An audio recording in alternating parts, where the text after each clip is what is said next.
అయితే నేను చిన్న ఉన్నప్పుడు ఒక పావురంని పెంచుకుంటుండే. ఇది నా పావురం, ఇది నా పావురం అని చెప్పి రోజుకు ఒక 10 సార్లు అయినా అంటుండే నేను. అయితే మా నాన్న నుండి, అరే దీన్ని ఎప్పుడు పంజరంలోనే ఎందుకు ఉంచుతావురా అని అడిగాడు.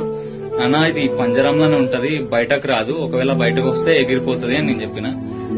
ఇది నీ పావురం ఎట్లా అయిందిరా అని మా నాన్న అడిగాను.